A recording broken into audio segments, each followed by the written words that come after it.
শুধুমাত্র এখানে সংহতি জানাতে এসে কিন্তু আমাকে একটু কথা বলতে হবে, এটা আসলে ভাবি নাই।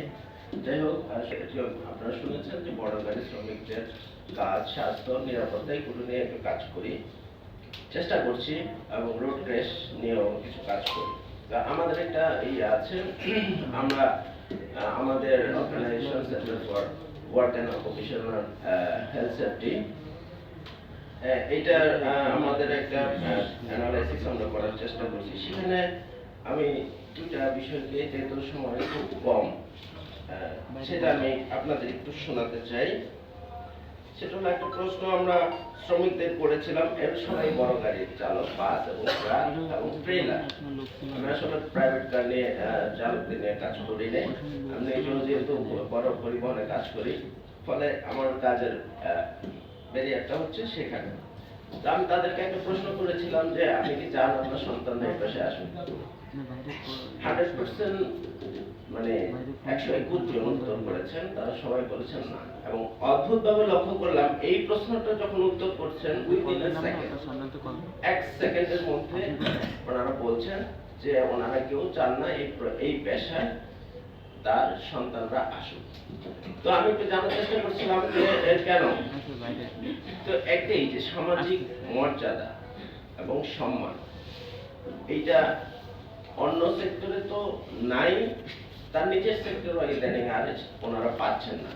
অর্থাৎ উনি যেই পরিফেরিতে কাজ করছেন, টার্মিনাল, সেখানেও দেখা যাচ্ছে যে ওনাদের এই যে সামাজিক মর্যাদা সম্মানের জায়গাটা ওনারা পাচ্ছেন না।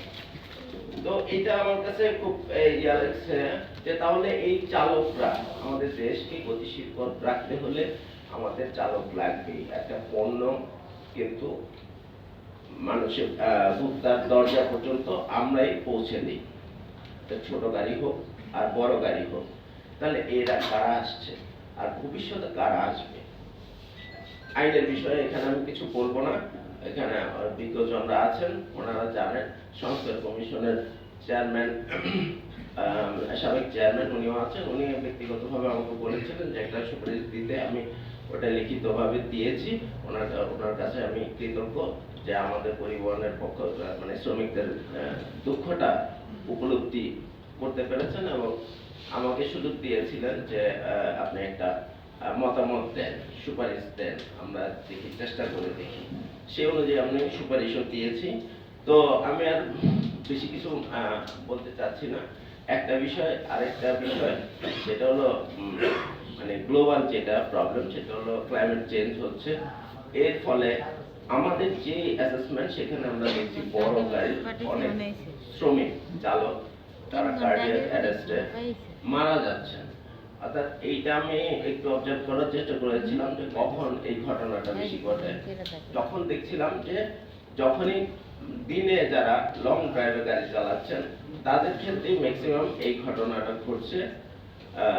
তাহলে একদিকে উপরের তাপ, আরেকদিকে ইঞ্জিনের তাপ, আরেকদিকে হচ্ছে তার একটা অভ্যাস, যেটা হলো অতিরিক্ত মাত্রায় ধূমপান, অর্থাৎ স্ট্রেস ম্যানেজমেন্ট। এখনকার সময়ে এইটাও সবচেয়ে বড় একটা চ্যালেঞ্জ হিসেবে আমাদের চালকদের জন্য চলে এসেছে। যেহেতু রাস্তার কন্ডিশন, অনেকেই বলেছেন আমাদের লং রোডেও একই অবস্থা, যে গাড়ির চাপ অনেক বেশি এবং সে সময় মতো কেউই আমরা কোথাও পৌঁছাতে পারছি না। ফলে স্বাভাবিকভাবে যে স্ট্রেসটা